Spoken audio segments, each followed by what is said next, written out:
Chapter 8, Parts 1 and 2. Chapter 8, The Calm Before the Storm. Part 1, Victory Bay, Kronus. After the meeting, I found myself without an immediate objective to pursue, which meant that I finally had a bit of time for myself, which I put to good use thinking about what has been happening as of late. While doing that, I even found the time to get to the officer quarters, where I now had my own small room, get the first proper shower in a long while, a shave too, which wasn't a pretty affair. That's how I found myself in a tiny bathroom in the barracks, staring at my face, which I had trouble recognizing, and not just because of the nasty, still-healing, jagged scar disfiguring most of my right cheek thanks to that damned orc knob I was dumb enough to charge like an imbecile. As if that wasn't bad enough, I had another reminder from that encounter besides my bionics, and right now I could clearly see my brand new left arm, complete with another still not fully healed, even nastier scar where it connected with what used to be my shoulder. That was gone too, because of an orc axe. Compared to that, having 8 new golden teeth on the right side of my mouth because of that knob as well, shouldn't have even registered, yet I couldn't stop staring at them. The bloody things were polished so well, they sparkled in the dull light of the bathroom. What the fuck was I thinking? I shook my head, and the face leering at me from the mirror was both familiar and alien. I need better gear first thing. Then I need to think long and hard before charging orcs, especially if there are Adeptus Astartes nearby to do the heavy lifting, punching, and shooting. Thinking about gear, after the recent losses, there must be a lot of spare equipment being cleaned up and geeked over by the Mechanicus engine seers. I paused at that thought. What in the Emperor's name did geeked mean anyway, and why did I think it? It didn't matter. I had more pressing concerns, like ensuring that I won't have more metal in my body than the average cogboy by the end of this campaign. In order to avoid that, I did need better equipment, which would be my first goal after getting out of the shower and in hopefully clean clothes. Second, being an Inquisitor now, no matter how irregular my induction into the organization was, I needed a proper retinue to help keep me alive first and intact second. With new goals in mind, I left the bathroom and had to suppress a wince at the looks of awe, fear, or worry the few officers I passed by gave me. I had the nagging suspicion that after my exploits to date, people might just be expecting me to pull off more suicidal stunts in the future, as a matter of course, and flat-out refusing might not be the best of ideas. There could not be rumors that the Inquisitor suddenly lost his nerve and daring, much less whispers of cowardice. I got into officer's field uniform without insignia provided by the General's aide, got my trusty las pistol in a holster, and headed out in search of a proper armory containing the nice stuff. To my surprise, Antaeus materialized and fell in step next to me, moving very slowly for a space marine. "Inquisitor, can we have a quiet word?" he asked. "Sure. We probably can find a quiet space in the armory I'm looking for." "What do you need?" the librarian inquired with mild interest. "Much better gear, obviously." Antaeus glanced from my cheek to the bionic arm and nodded. "That might help. However, even Astartes in our power armor can be crippled by the nastier orc specimens when we go in close combat." He paused, pointedly giving me a once-over. "It seems to me that a space marine, you are not Inquisitor." I somehow figured that part out myself, thank you very much. I did my best to keep as much sarcasm out of my voice, though I'm sure I failed miserably. I wasn't sure. Usually you regular folks aren't too keen on charging orcs in melee, much less riding on top of an APC. When our job on Kronus is done, I'm sure that the recordings of your exploits will be an instant hit at least sector-wide, if not across the segmentum. An Inquisitor getting down and dirty with the regular grunts, doing his best to fend off humanity's enemies at a great peril to himself. That's likely going to be propaganda gold. Antaeus lowered his voice to a whisper. "With the deals we're doing with Xenos here, we might need all the help we can get when all is said and done." Ah, that. Yeah, he had a point. It was just that I wasn't particularly certain that I would live long enough for the fallout to become an issue.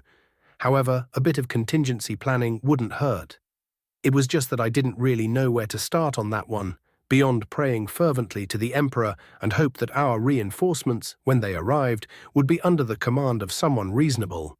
The same could be said for whatever Inquisitor would be dispatched to look into the unholy mess that was the situation on Kronus. Without those deals, we would be in an untenable position right now. Do you think we would be in any shape to attack the traitors if we had to fend off the combined Tau Eldar offensive alone? I pointed out the obvious. You're preaching to the choir, Inquisitor. While I certainly don't like the need, not at all, I do see the benefits. Besides, it has been known for Ordo Xenos Inquisitors to work with or even broker temporarily truces, even short-term alliances with Xeno factions. It's just that such arrangements almost always end up in betrayal. However, that's not what I need to speak with you about. An appropriate armory should be 2 blocks that way. Antaeus pointed to a group of Gothic buildings to the right.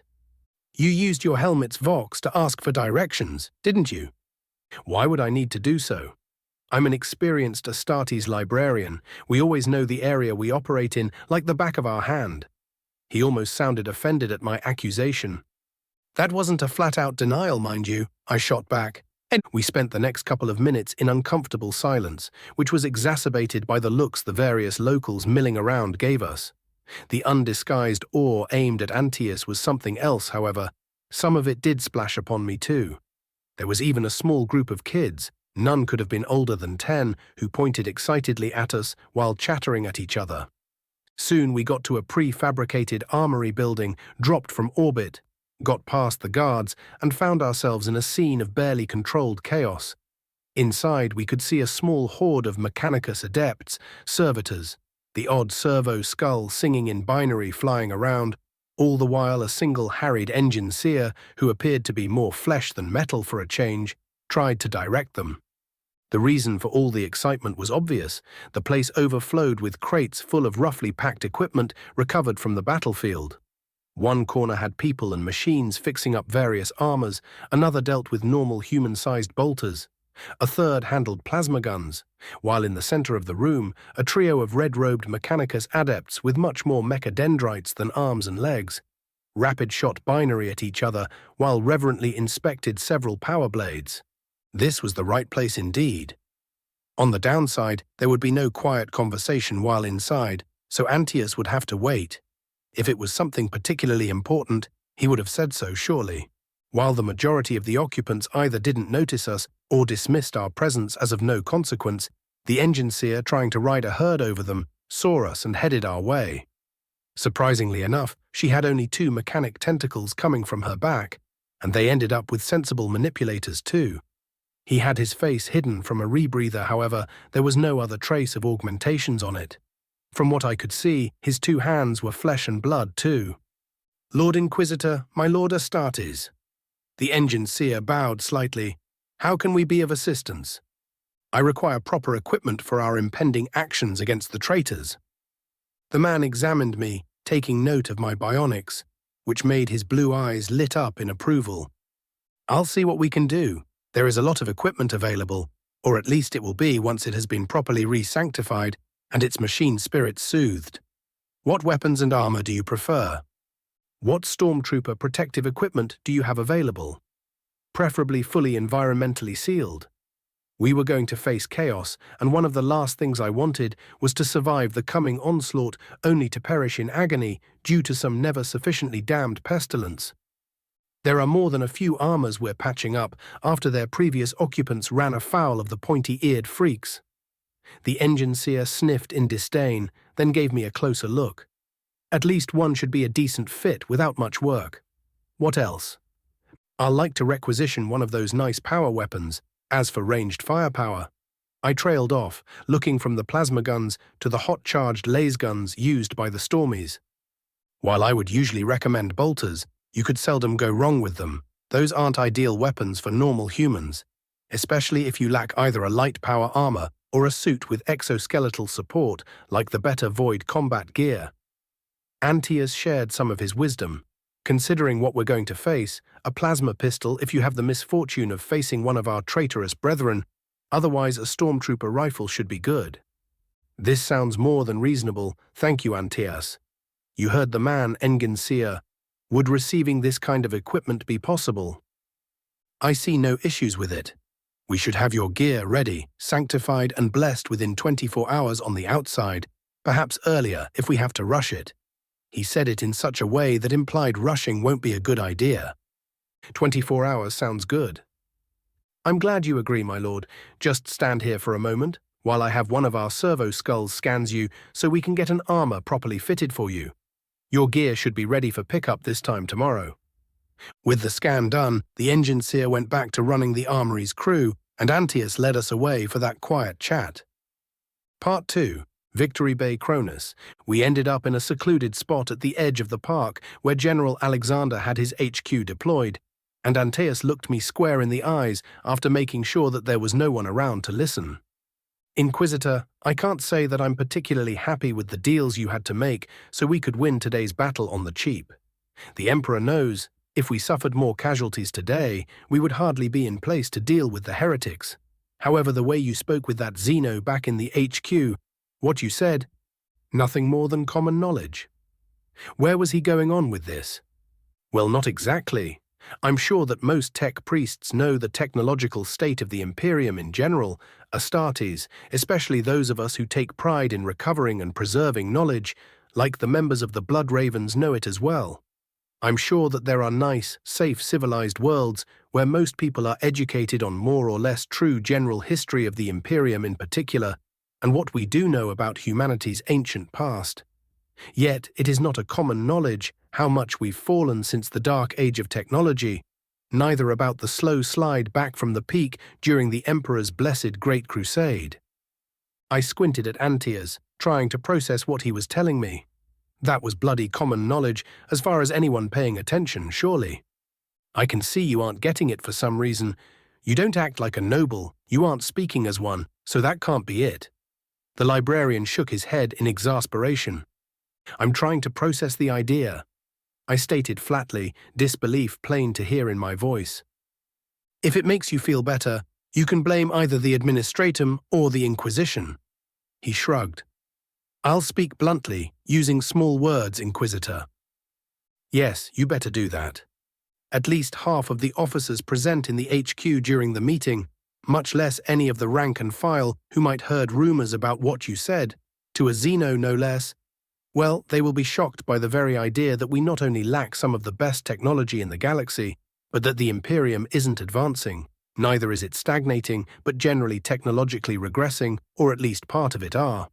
You really shouldn't have said that to the Zeno in public, Inquisitor. It's bad for morale. It makes people think thoughts neither of us, they rather think. The first thought I had, once my mind processed Antaeus's explanation, was to wonder in what kind of madhouse of a feral world I ended up in, and where did most of the regiments here came from. Yet I only had to give one look to the city around us, and even if it was on the tiny side for the Imperium, Kronus was a more or less proper civilized world. I can honestly say that this particular point never crossed my mind. I shook my head in sick fascination. I'll try to take it into consideration in the future before accidentally hurting the troops' morale. I paused and grimaced. So much for upholding a proper image for the lie that I was a real Inquisitor. Any other recommendations? Not charging orcs without a proper power armor unless the situation is that desperate. Antaeus tried to lighten the mood. Dully noted. In the same vein, you might want to ask around and see if our Mechanicus contingent has recovered any protective relics that might help keep you from losing any more pieces, like a conversion or scatter field generator. Even if they're a family relic, you should be able to requisition any such piece until the end of the campaign. That's another thing that hadn't really crossed my mind. Vaguely knowing how expensive one of those things were at the best of times, the very idea that I could get my hands on one anytime soon was ludicrous. Then again, I was supposed to be an Inquisitor now, probably the worst equipped and prepared for the job Inquisitor in the galaxy. That's another thing I'll keep in mind. Thank you for the suggestions, Antaeus. I take it that Captain Thule and General Alexander aren't too pleased with my conduct during the meeting. And why didn't they say something about it after it, instead of sending the librarian? Not particularly, no. However, given the circumstances, it's not their place to undermine your authority in any way, shape or form. He grimaced. especially when it comes time to justify why they listened to you and stopped their forces from shooting at each other. Me, on the other hand? I'm currently part of your retinue and merely offering advice, which should be a part of my job, surely. He flashed me a toothy smile. Politics. I nodded in understanding. That was currently cause number 2 on the list of most likely things to get me killed. Obviously, number 1 was enemy action, with number 3 being a fellow Inquisitor getting me interrogated and shot as a heretic, and only because there were currently no reinforcements in sight. Speaking about being part of my retinue, any idea of appropriate members to poach from General Alexander's command? Now we're talking. We might keep you alive still. Antaeus happily sounded his approval. First, we'll be facing heretics, which means that troops with a bit of experience in the matter won't go amiss. I'll recommend checking if those who were with us during the search for Inquisitor Requista are still alive and in any condition to fight. Second, a Mechanicus support would be prudent, though we must be careful about them. I'm sure your actions and the possibility of useful xenotechnology is going to divide their ranks. I like these ideas.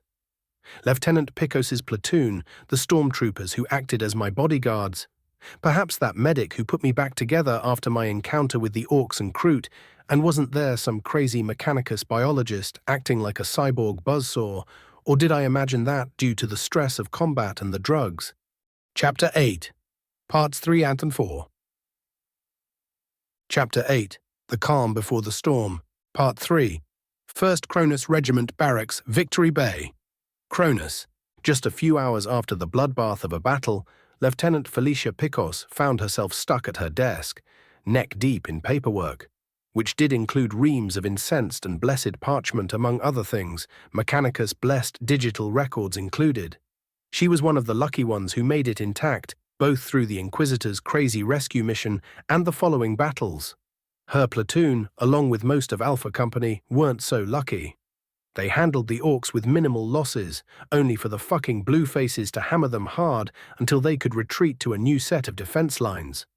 Afterward, after the briefest of respites, command threw the whole battalion in the grinding fighting against the Eldar within Victory Bay itself, and that led to a butchery the likes of which Felicia had thankfully seldom witnessed.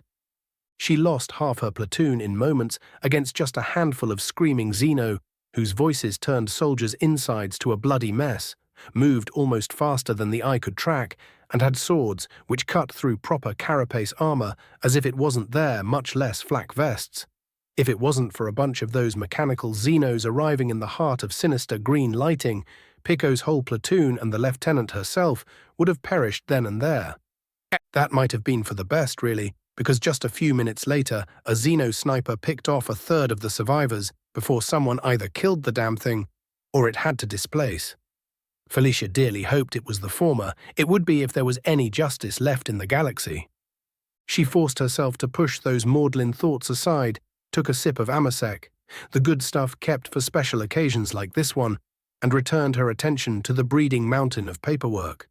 Even with the platoon combat ineffective for the time being and the few hale survivors under the sharp eyes of Sergeant Graves, the LT's work was never done. Felicia picked up the next data slate and swore.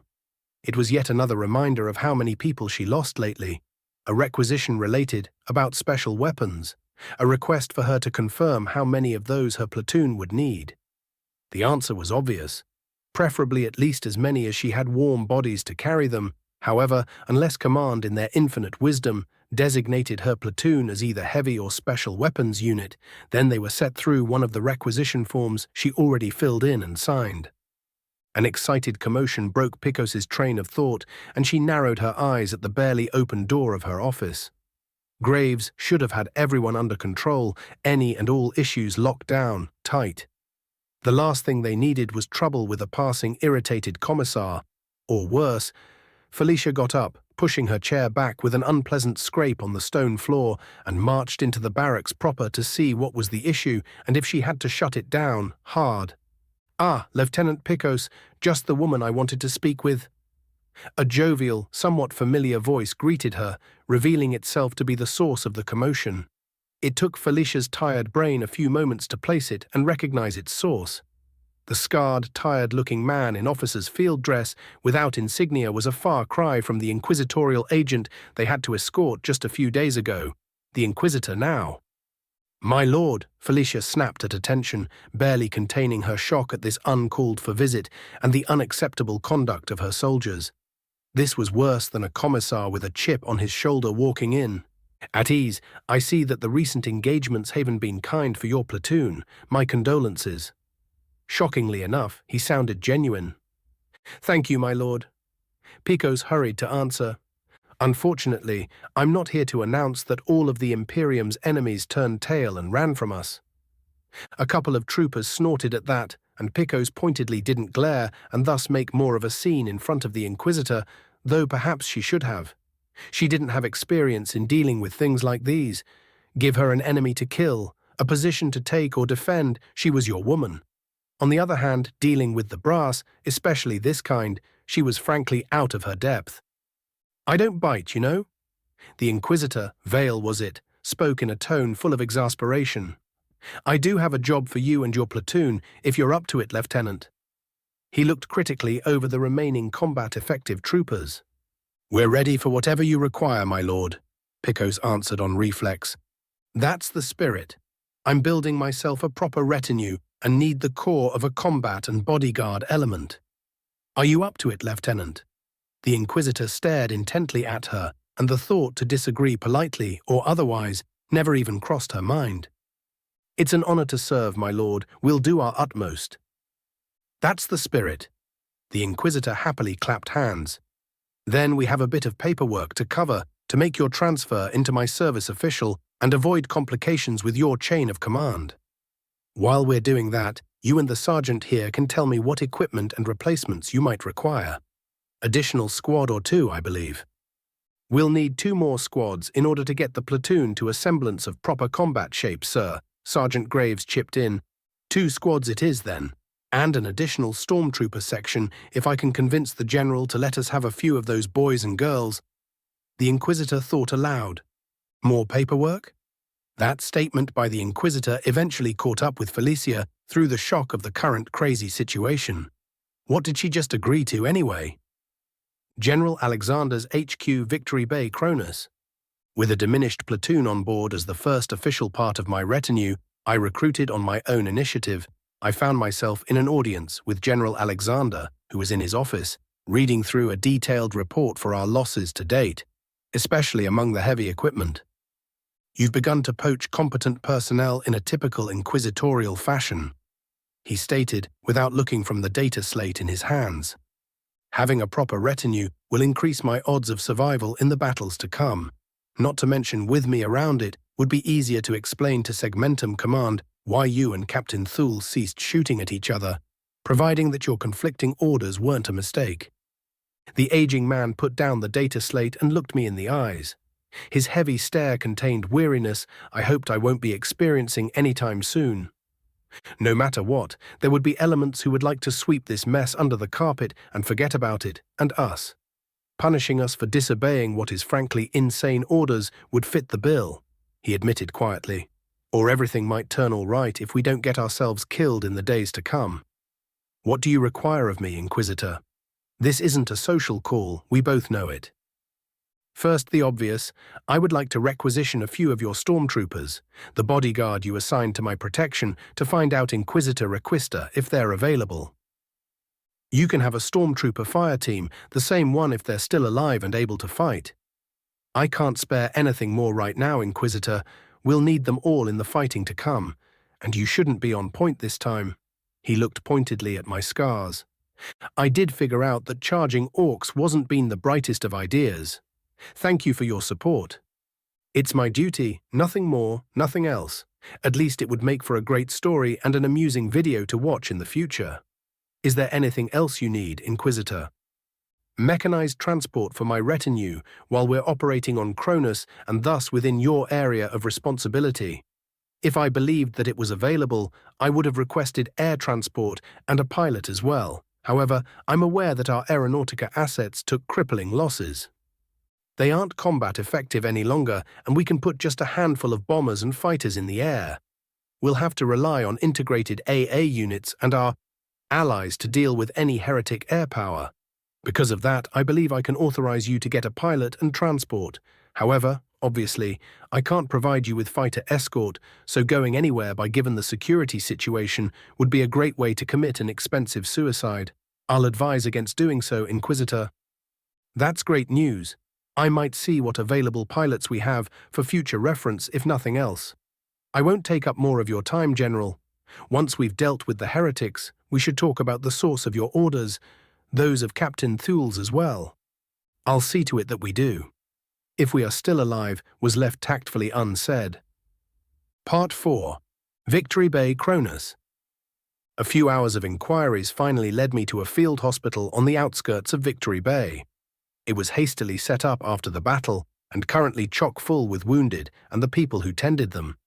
Heavy guard too, because after the Tau practically overran our outer positions earlier, no one felt like taking chances, even if the uppity bastards shouldn't be in a position to launch another assault. If I had any illusions about getting through the battle lightly, the visit to the hospital would have dispersed it. It further drove home just how lucky we got and how invaluable the Necron's assistance was. The place was packed with wounded, many high up on drugs, and it was obvious that some of them won't be making it despite the best efforts of the available medicaes. Needless to say, this wasn't the only hospital packed to bursting. There were at least 3 other field ones, and the guard began using it only after all the proper hospitals in Victory Bay got packed up with our wounded first. As bad as the sight and smell was, it further drove my determination to seek a proper medical experts for my retinue, whose primary job would be keeping yours truly, and my bodyguards, in that order, alive if at all possible. My vague memories of being wounded told me that Inquisitor or not, trying to interrupt my next 2 targets for recruitment while they still had patients to tend and it wasn't a life or death situation, wouldn't be a good idea. That's why, instead of barging in, I merely made sure they were working at this particular hospital and left messages for them to contact me at their first convenience. That's how I ended up awoken shortly before dawn by very distinct and irate streams of binary coming from just outside of my quarters door. My training kicked in, I pulled out the last pistol from under my pillow, removed the safety, and was about to cautiously draw on the immaterium before I figured where and when I was supposed to be. The first, though, that rant through my mind was that this wasn't some mind of weirdly realistic and particularly unpleasant nightmare. The second one was that I better go see what the Martian wanted before they cut through the door or something. I'm coming. I kept my voice to a quiet growl, got up properly, took a position to the side of the door just in case, and opened it, revealing a tall figure almost completely hidden by fresh red robes and a half-skull, half-cog mix between a helmet and a gas mask. I could glimpse at least 4 mechadendrites waving reflexively behind the cyborg. Finally, a mechanical voice grumbled, "Magos Biologis Charum Beta 31, at your service, Inquisitor." The tall cogboy introduced himself. "You demanded my presence when prudent. Lieutenant Medicae Vau will be here shortly." "What is the medical issue you're suffering from this time?" he asked while carefully observing me for any more missing limbs or something. "None right now. It's future medical emergencies that concern me, Magos Biologis. I have request for you and the surgeon who did such an excellent job of treating me initially, and thus keeping me alive. Will you be open to the possibility of joining my retinue on a trial basis? I can assure you, when time and resources permit, I won't be adverse to you and the good doctor pursuing your own interests as well. This is an unexpected development, Inquisitor. I'll have to compute my options and perhaps try and commute with the Omnissiah before giving you an answer. If this is indeed a request instead of a politely worded demand." "It is a request, Magos Biologis," I added, hopefully in not too hurried a fashion. I already pissed off enough of our resident techno-cultists, no need to do so with any more of them. Then there were the others, who stared at me in almost starstruck manner when they had eyes which could still express such emotions anyway. The less said about the third group, full-up cyborgs in appearance, who chanted in binary every time they saw me, and I was never sure if it was prayers or curses they were sending my way. Perhaps both. While we were talking, a man in his late 20s appeared next to Karam. Whatever my prospective tech priest doctor was, He had short brown hair, a burn scar disfiguring his left temple and lacked eyebrow, which had been seared away along with the skin of the rest of his forehead, which was an angry red color and gleamed with some kind of transparent balm. "Martin, the Inquisitor wants us as a part of his retinue. This is Lieutenant Medicae Martin Vau, Inquisitor." The cogboy introduced us. "Oh, that's nice, I think." The no-nonsense, reassuring voice I clearly recalled suddenly faltered. "Details, please, my lord?" I repeated what I told Karam, adding that they could continue to heal other people if it took their fancy, as long as me and my retinue took absolute priority, especially if it was life or death. A much more sensible recruitment pitch that I would have expected. From what I hear, provided we don't all die in the coming days or get shot as heretics, you might actually get the resources to keep us happy. The lieutenant trailed off. "I can't possibly comment," I stated flatly, while my tired mind spun, trying to figure out what the Medicae meant. What I knew about my future, if there was one, was that I would have to keep proving myself for years to come to ensure whoever decides not to shoot me for dealing with Xenos, for example, wouldn't have second thoughts. "I understand completely." The Martian buzzed in what vaguely resembled a conspiratorial tone. It was hard to tell with his mechanical inflection. "What Tall and Red said," the Medici added hurriedly.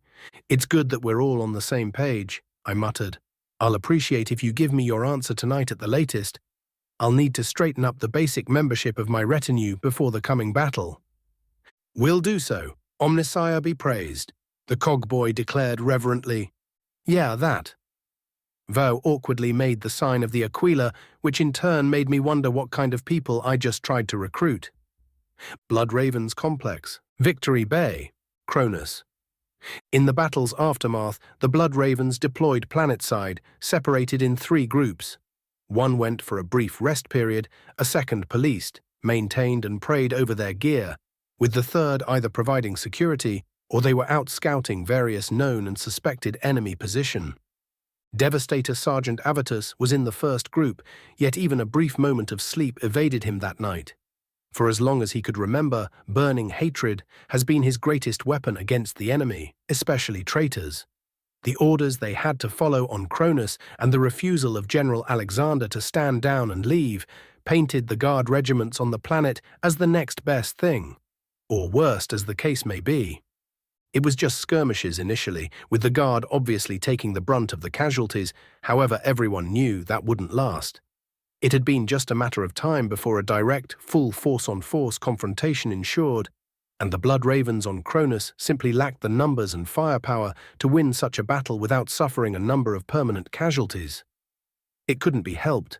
It was something Avitus steeled himself against, stroking the fires of his ever-burning hatred. Then the Inquisitor arrived and changed everything, throwing the Astartes for a loop.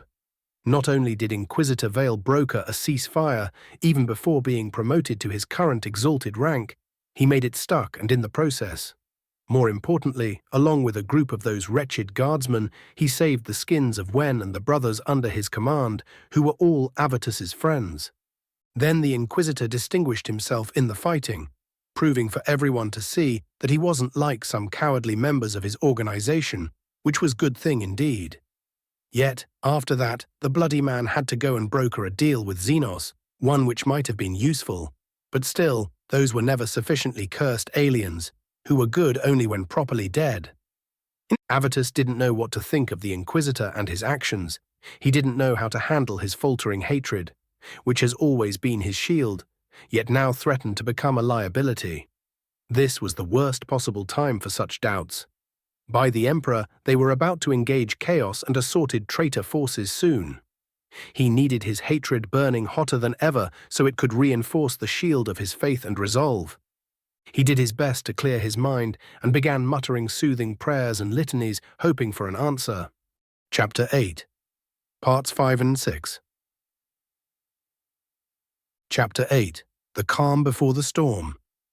Part 5, Daimos Peninsula, Kronus. In the days following the battle for Victory Bay, the Imperial forces on Kronus didn't stay idle. Even as multiple units spent the next 3 days in a recovery period, various Commando and Blood Raven units ventured forth into the lands claimed by traitors and assorted Chaos scum. 5 units of Astartes scouts formed the tip of the spear, backed up by squads of tactical marines and long-range artillery in case they either ran in anything they couldn't handle or needed a target reduced to ashes yesterday. Brother Sergeant Wen went back to the accursed region as a part of the force meant to give the scouts some teeth if they needed them, and just 2 hours after slowly creeping into the chaos-blasted area, the first such occasion materialized. As the Emperor would have it, the newest additions to the company, Brothers Griffith and Amadeus, found trouble first, and it was a lot of it. It came in the form of a traitor guard unit. The elite regiment slatted to protect the high-end resorts, making up much of the southern part of the peninsula. Very soon, it became clear that those soldiers didn't have the grace to die valiantly after failing to sniff out and stop the chaos incursion in its infancy. As if that wasn't bad enough. They're all some kind of mutant or another, Aquila Actual. Spear 1-1, Griffith said over the Vox. I'm seeing tentacles, growths. Some people are now bigger than Ogrins, and they obviously weren't ones to begin with, and the Ogrins... Spear 1-1, they have Ogrins. Aquila Actual demanded confirmation. The only Ogrins supposed to be on Kronus remain loyal to the best of my knowledge and are currently with General Alexander's troops. I'll make sure the Inquisitor knows and investigates. Continue your report, Spear 1-1. Continuing report, Aquila Actual. I have eyes on modified, up-armored and up-gunned Sentinels and Lehman Russ tanks, various Chimera variants, and at least 3 Salamanders. Every Sentinel I've seen so far has heavy laser armaments, missile pods, and additional armor plating. The same goes for the other vehicles. They're all covered with chaos sigils and runes. It's almost painful to look at. Spear 1-1, Aquila Actual. Keep observing, and for now don't call artillery on them. I'll scramble what support we have available to hit them before they can reach something important. Aquila Actual to all dagger elements, carefully converge on Spear 1-1's location. We've got eyes on Traitor Guard Heavy Element moving out of Daimos Peninsula. We need to intercept and destroy it. All Spear elements save for Spear 1-1, keep to your assigned areas and report anything out of the ordinary. Aquila Actual out. Sergeant Wen checked his location and the map, then Spear 1-1's assigned area, before issuing the relevant orders to his brothers. It was a good thing they came heavily loaded with anti-tank and other assorted anti-vehicle weaponry, which was only logical after that insane road chase that almost got them all killed. Sergeant, we can't kill a whole regiment by ourselves, Corporal Titus pointed out. Not in open combat anyway, when they have weapons that can actually hurt us. We won't be trying to kill them all. Not at once anyway. Went grumbled good-naturedly. Titus was one of his most experienced Astartes and always a pessimist. Sadly, this darkness-covered universe tended to prove the grizzled old veteran right more often than not. Slow them down, stop them until reinforcements could arrive and help us kill all the traitorous bastards. Went grinned under his sealed helmet. That much we can do, especially if Griffith can vector us into a nice ambush site. That's why I'm carrying all those explosives. The unit's explosive expert, Tech Marine Victus, wrapped an armored gauntlet over his chest plate, which was barely visible from various harnesses loaded with gear, most of the explosive variety. Obviously, they all tended to go to considerable lengths to ensure no one-shot Victus before he could unload and stash his explosives somewhere safe, preferably in very close proximity to the enemy. World Bearers positions, Daimos Peninsula Kronus. Even the pleasant and persistent smell of freshly spilled blood and screams of prisoners who refused the word of the gods did little to lessen the headache plaguing Eliphaz the Inheritor. The Black Apostle of the Word-Bearers Legion suffered from it ever since that never sufficiently damned green-skinned brute foiled what should have been a simple, clean and fast operation. The displeasure his patrons expressed didn't help any, and now it compounded the pounding, nearly skull-splitting headache something fierce with a kind of geas meant to ensure that his primary objective won't change. Neither would his resolve to carry it out no matter out falter. To that end, Eliphaz dispatched the local guard regiment, which was among the blessed souls who accepted the word of the true gods.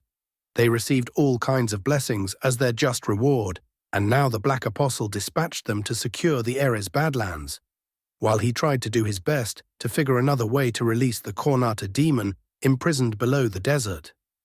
A secondary objective, a very important one, granted, was to murder or open the eyes of the Corpse Emperor's servants so he could take Victory Bay and release yet another demon, this time one of Nurgle's. Wisely, Eliphas didn't ask aloud how those two got themselves caught and bound, and how useful they would be in the future after such failure in the past. His patrons weren't particularly happy with him right now after all. The Black Apostle strode through his Astartes base camp, which was taking proper shape already, and headed for a waiting vehicle, which would bring him to one of the largely untouched resort complexes to the east. That was one of the places where a lot of the faithful waited either to receive proper blessings or to find a good way to serve their betters, which was needed now. Eliphas needed to gather more willing sacrifices in order to break the demon free, fast, and they needed to be the right kind. Just any odd souls and blood wouldn't do. If it was that easy, he would have fulfilled his primary objective already. There was always the option of bunkering down and waiting for enough troops to arrive so he could overwhelm the enemy. But that unholy alliance between the cursed soulless machines and the corpse's worshippers could be a threat if it struck before there were enough servants of the true gods on Kronus. Such an eventuality had to be avoided at all costs, and that was why he had almost everyone available digging in, building fortifications, including the sorcerers. It was unfortunate that those magic-slinging wretches didn't have the raw power to release the demon the simple and straightaway way, if that was possible in the first place.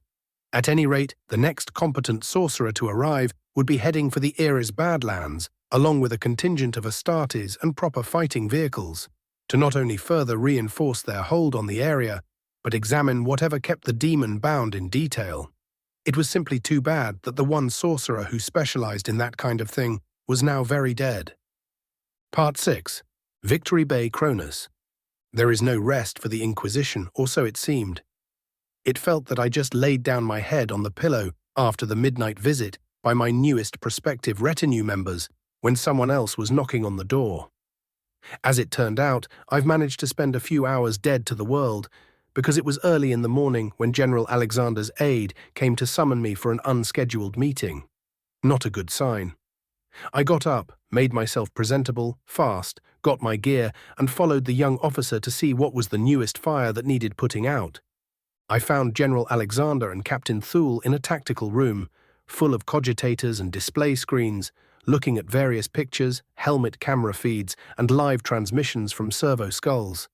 The atrocities against good sense and sanity on display were more than enough to get me wide awake within a moment.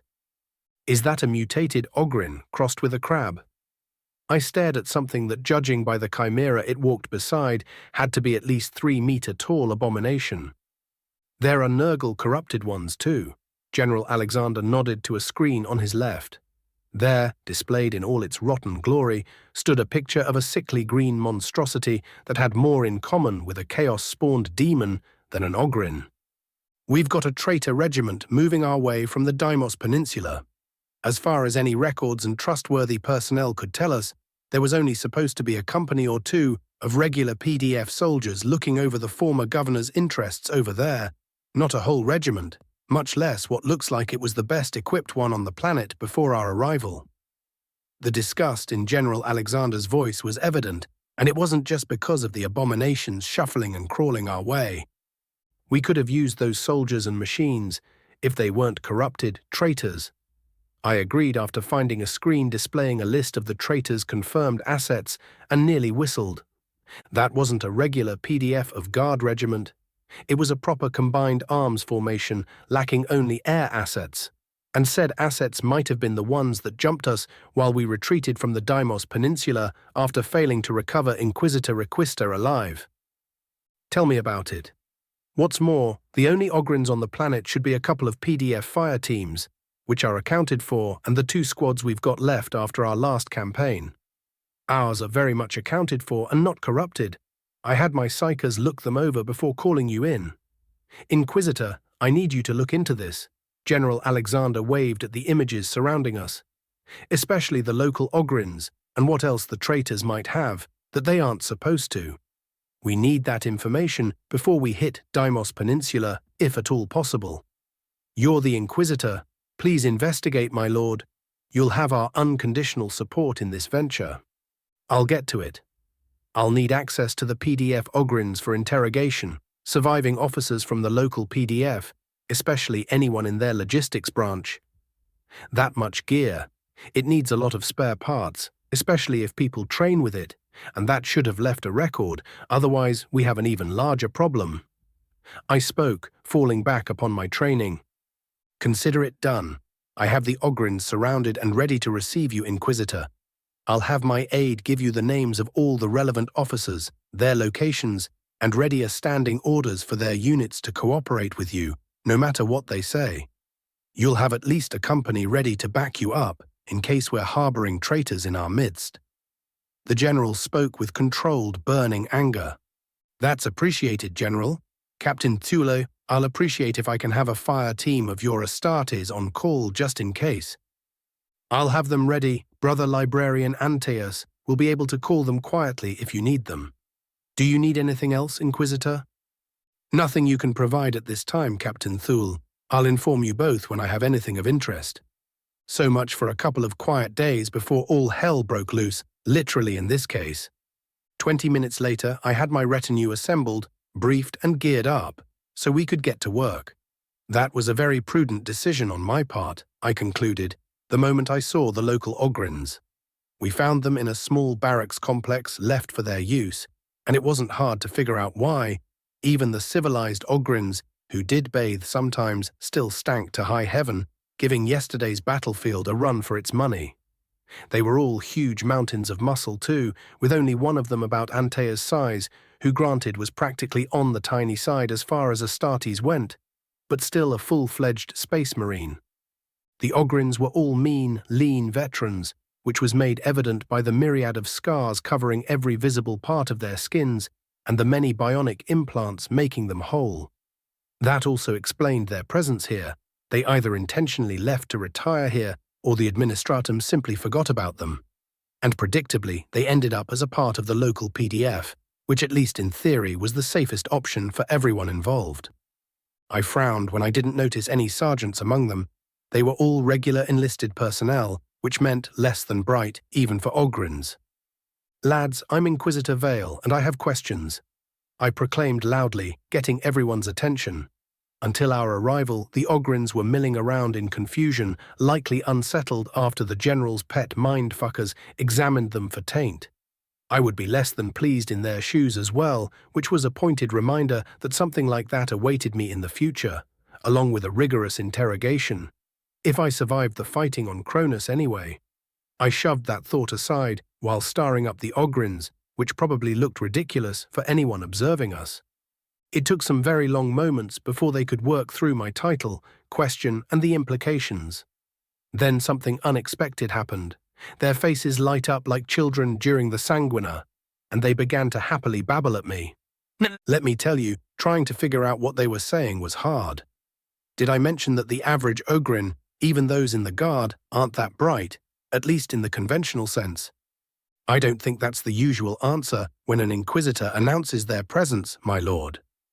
Lieutenant Picos muttered from my right, where she was busy staring warily at the overly happy, bear-sized troopers. Unless the situation is very grave, usually the Inquisition is met with fear and distrust. Antaeus explained in what I began to dub his mentor's voice. The only time I've seen something like that was after a sermon from a particularly talented and charismatic priest, Corporal Santos added.